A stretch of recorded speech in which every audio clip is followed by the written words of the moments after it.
Mula nga po kaninang umaga hanggang ngayong hapon ay nagpatuloy ang declogging operations ng MMDA at para malinis sila mga imbornal at mga drainage dito po sa lugar. Target nilang alisin ang mga burak at basura na bumabara sa daluyan ng mga tubig. Ayon sa MMDA, patuloy ang kanilang declogging operations para linisin ang mga imbornal pero pansamantalang solusyon lang daw ito.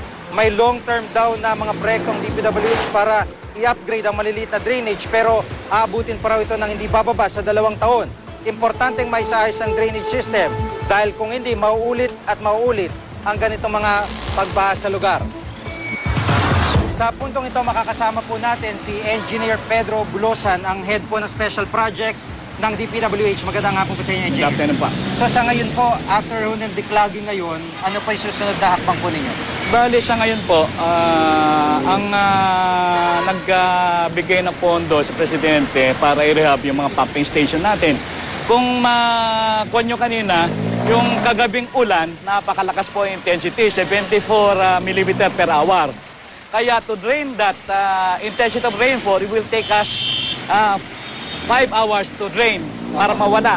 Ang kaso nga, sinundan ulit nung kinabukasan. Kanina umaga, 5:30. Kaya po, ang isa pang problema natin, yung mga pumping station natin, matagal na po yan. Ang capacity ng discharge capacity ng pumping station natin is mahina na. Kumbaga kasi nagawa yung mga pumping station natin way back 1976 pa. Ito po yung pang long-term na ano po ninyo, solusyon? Yes, opo. Kasi ang sinasabi nga namin na yung mga pumping station natin matanda na. Opo. Bali, almost 40 years old na yung pumping station natin. Opo, paano po yung sinasabi po ni Secretary Singson na parang maghuhukay ng catch basin like yung dating proposal sa ilalim ng field ng UST?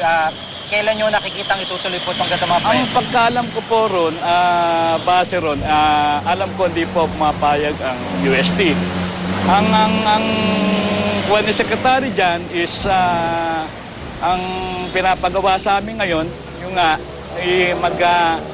mag-program kami, gawa kami ng mga proyekto na pwede maging long-term solution, which is yung detention basin. Kaya nung nagkausap po kami ni Sir, nagsabi po ako sa kanya na itong Earnshaw, itong part na Sampaloc, papunta ito sa Miligarda, mag-drain po ito sa Estero San Miguel going to Aviles Pumping Station, which is binanggit ko kanina, na yung mga pumping station natin, we have to rehabilitate it para mabago yung mga bomba para makapag-discharge ulit na maganda. Yan nga po ang problema ngayon ng namin lahat na yung mga struktura natin may kalumaan na. Then ang problema pa natin sa open waterways natin, alam nyo naman po yung problema natin dyan. Tsaka yung di ba yung Estero San Miguel, marami din nung nakatira doon sa mga gilid. Marami po. Sa ngayon po, meron po ginagawa ang PRRC dyan na tumutulong din sa amin at saka sa MMDA na malinis yan. Meron po proyekto ang PRRC dyan. Opo, parang nakikita nyo ba dapat sabay-sabay yung infrastructure at the same time yung relocation po ng mga residente? Yes, sir. Tama po yun. Kasi kahit ano gawin natin, maglagay ng bagong struktura, kung hindi natin malinis ang waterways natin, ng mga obstruction, lalo na yung mga squatters niyan, mahirap po tayo. Kaya hindi ho natin ma-drain yung tubig dito, lalo sa Espanya, papuntang Estero, then papuntang pumping station, which is ipapa-out niya sa Pasig River. So sa ngayon, yun hong proyekto na retention basin, sa area nito parang naka-hold pa kasi wala pang pumapayag na malaking lugar. Opo. Ngayon po, yung nga, may instruction. Sabi ko nga kanina, nung pumunta kami kay Secretary Singson, kay Sir, pumayag po siya na maglagay kami ng RCBC dito sa Earnshaw, which is magde-drain sa Estero to San Miguel, going to Aviles Pumping Station, then Pasig River. Pasig River.